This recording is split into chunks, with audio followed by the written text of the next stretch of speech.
Okay, let me know when you want to start. Already started. Oh, oh. So let me put the Berimbau down. Right. Well, I thought I was giving you some comfort.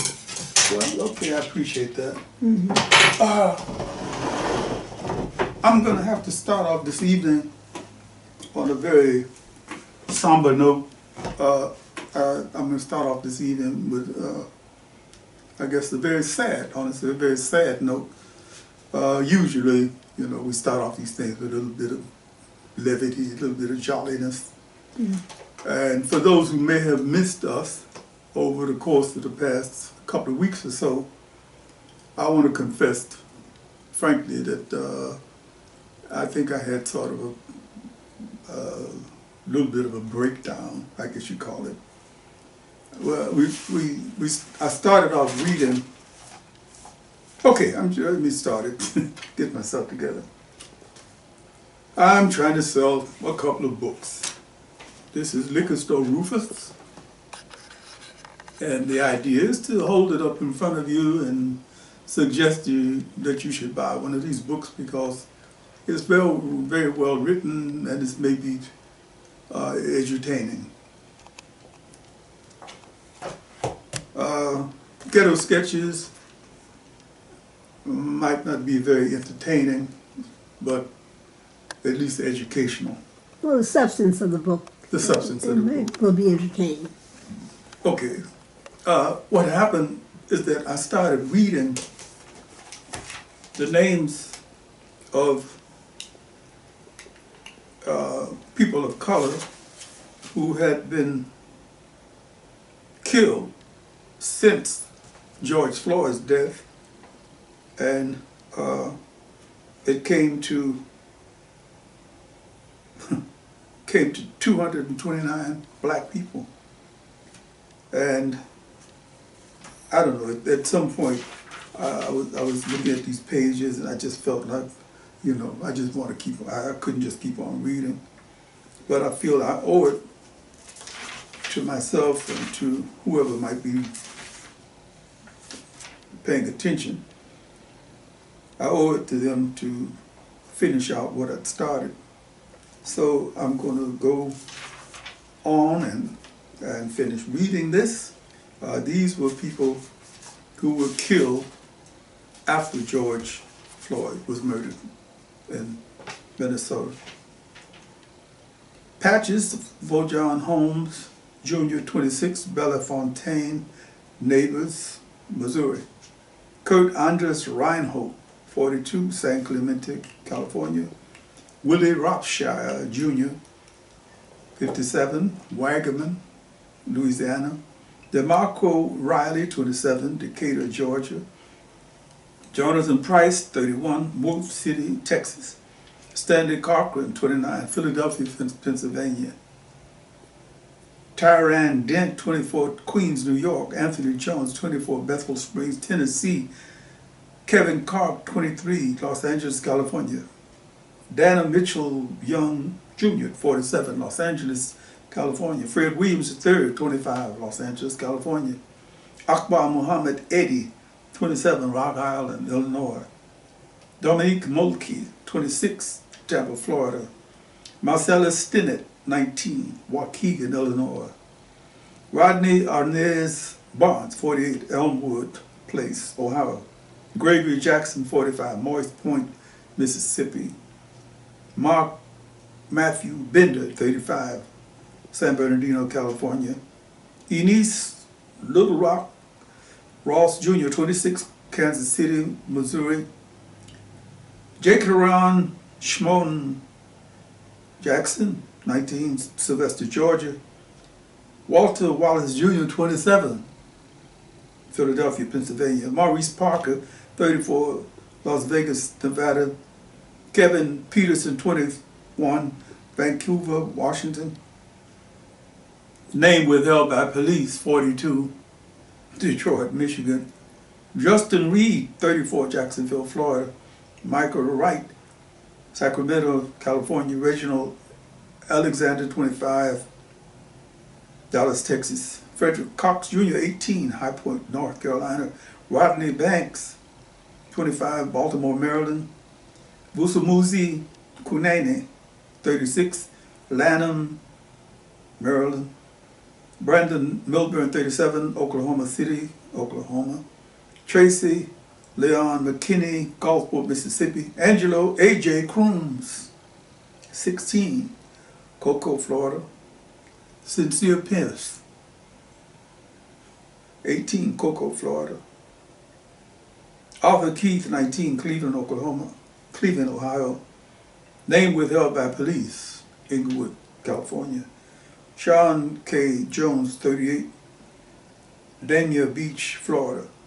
Well, okay, once again, I'm going to have to stop this because it begins to make my head spin, especially right now at this point in time, when it seems that we might have the possibility of yet another state-sponsored murder.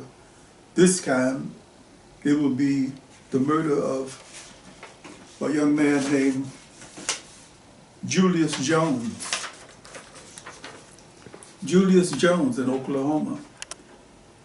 He is scheduled to be executed on Thursday. On Thursday. Can you see this? Is this clear? Yeah, just move it over. It's a handwritten thing. Mm-hmm. Got it. Julius Jones has been in jail for 21 years, I believe it is now. He's 42, and means he's been in jail half of his life. For a murder he didn't commit. The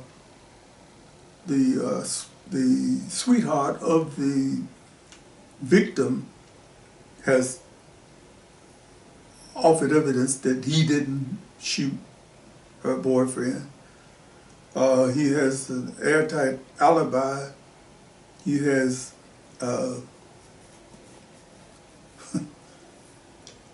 his defense attorney said he wasn't skilled enough to defend him. Yeah, it goes. I think they call that. That's malpractice of law by an attorney. I think he could be dismissed in court for something like that.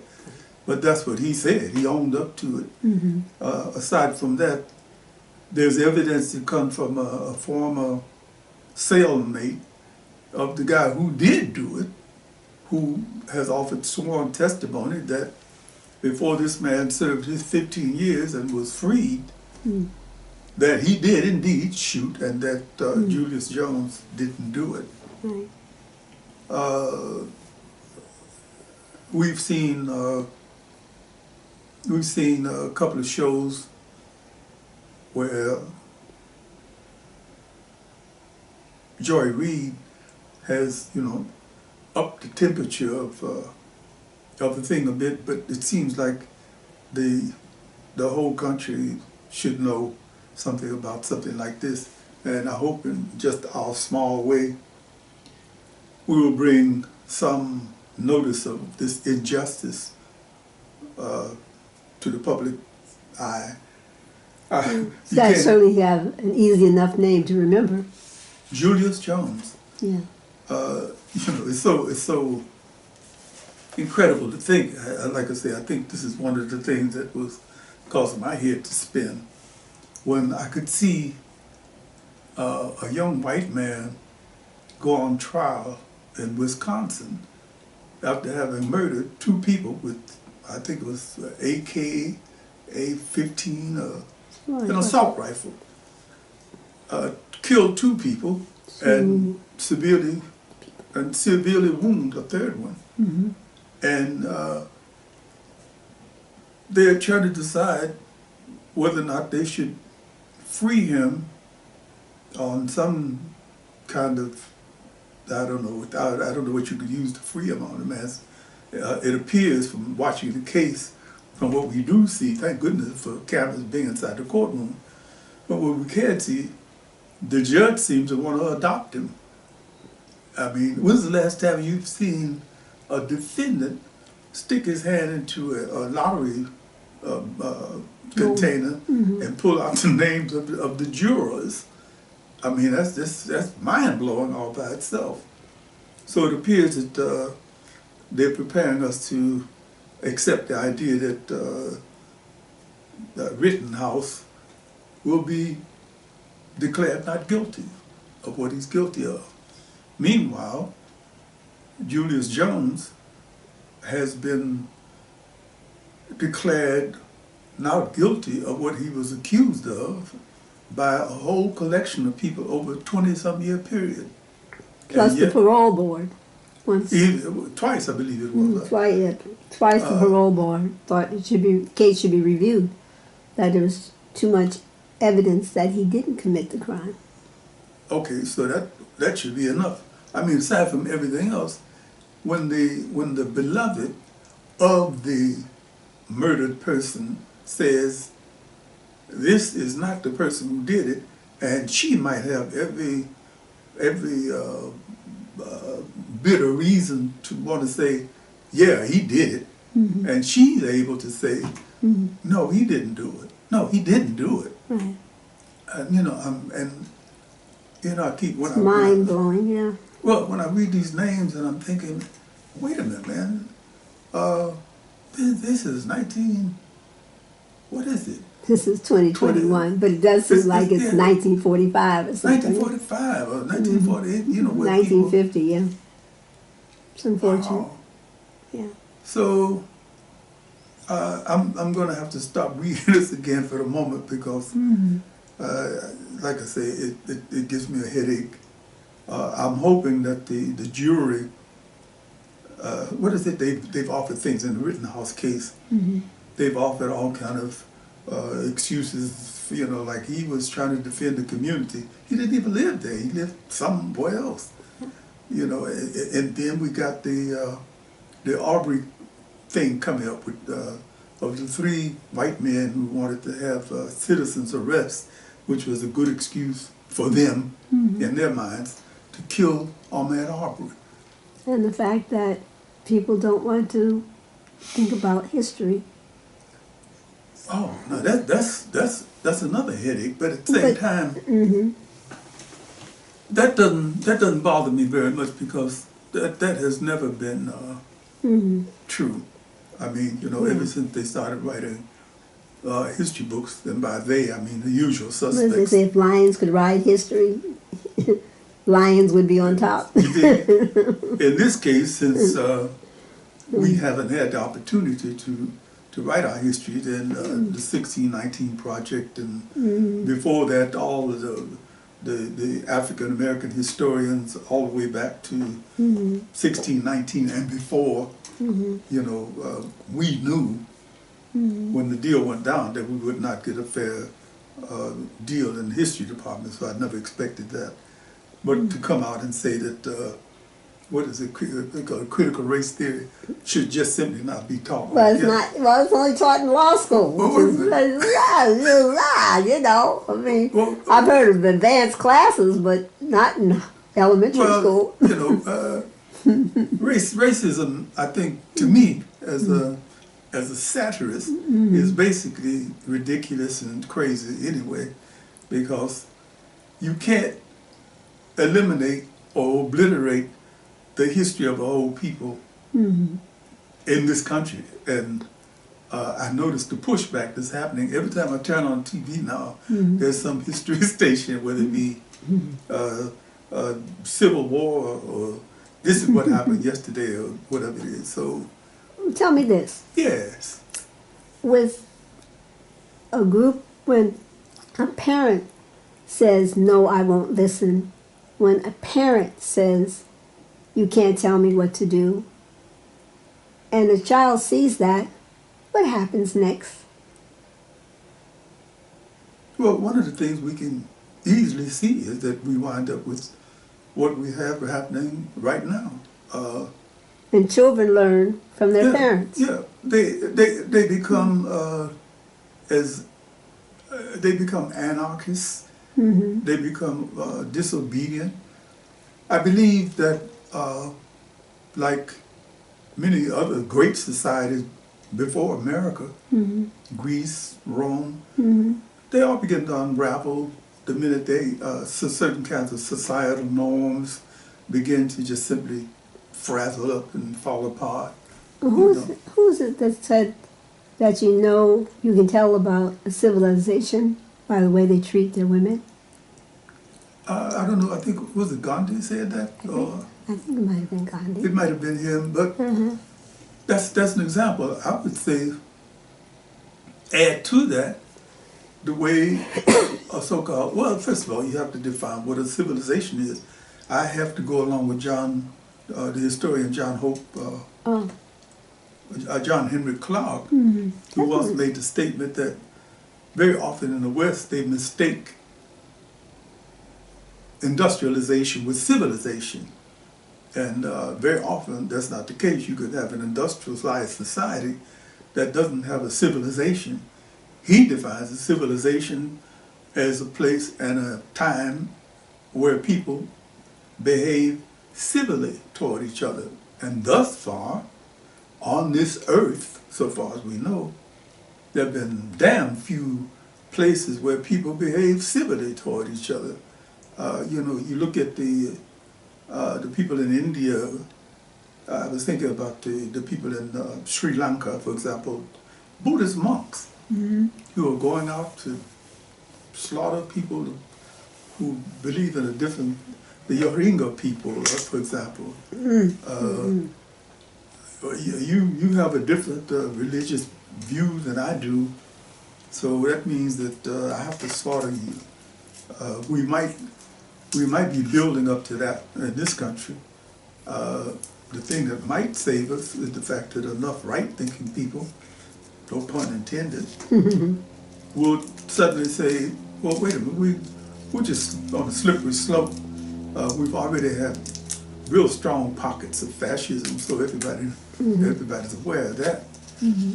But yeah, if the adults are supposed to be the role models for the kids, and the adults behave like juvenile delinquents. Lord of the Flies. Ooh. Lord of the Flies. Who wrote that? I can't remember who wrote it, but it sounds like something Orwell should have written, but he didn't. He didn't write it, no. But no, we can expect the very worst, I think, before we get to something better. The thing about us and the legal system, or I want to say us and the laws that as applied to us, we've never had an equal chance. And at every point when we have done all that you were supposed to do in order to have an equal chance, we get a Tulsa, or we get a Rose, they throw bombs on us, or whatever it is. But you don't have to worry about African Americans. We will overcome. We always have, we always will. I think sometimes if I were a bigoted, racist, Nazi, white supremacist, I would be wanting to kick my ancestors in the ass for having brought us over here. Brought those people this over. is a comedy routine. Brought those people over here. This is a comedy routine that I wrote for a friend of mine a long time ago. Sam was a really fine comedian. The only problem is he drank too much. Oops. But he says, okay, I want to have something that's going to be, like twist the thing around. So, okay, put it this way. Let's say I had been an enslaved, I'm the descendant of enslaved whites. Who enslaved me? Well, it was Zola, Salena-Hawkins, and Odie Hawkins, and Carlos Spivey, and Cedric Adams, and No, we don't do that. all kinds of black people enslaved us. No. It was terrible. We suffered for 200 and some years. But you know what? I think we ought to have reparations. I think those people should be reparated. The former slave owners, the blacks. I think they ought to be given reparations because their property was taken away from them illegally by a government proclamation. There. Yeah. And I don't care if you call me whatever you want to call me, but my real name is Larry Elder. And all the elders. Different spin. Yeah, anyway, he did the thing. And I know. it caused a lot of confusion, so A lot of confusion. we didn't want to do it again. Right. But what we're looking at is the time of trial and tribulation and warfare of one type or another. I hope it doesn't get to armed warfare because we don't need that, not here or anywhere on this earth. No. But we really do have to have There's been enough war. a humane society. Yes. And you can't have a humane society if you're going to execute Julius Jones on Thursday. That's the most, you know what? That's one of the most inhuman. I don't know why this one touches me because I've known personally that my father was in jail with several people who were killed by the state. And I think about what it is that allows this to continue happening. If you were going to lower the criminal activities in the country by killing people, then by now you've had enough examples to say, well, okay, you see what's going to happen to you if you get caught? Well, you know, don't have to be guilty of anything. Then they killed Christ, and he wasn't guilty of anything. Oh, I'm glad you brought him up.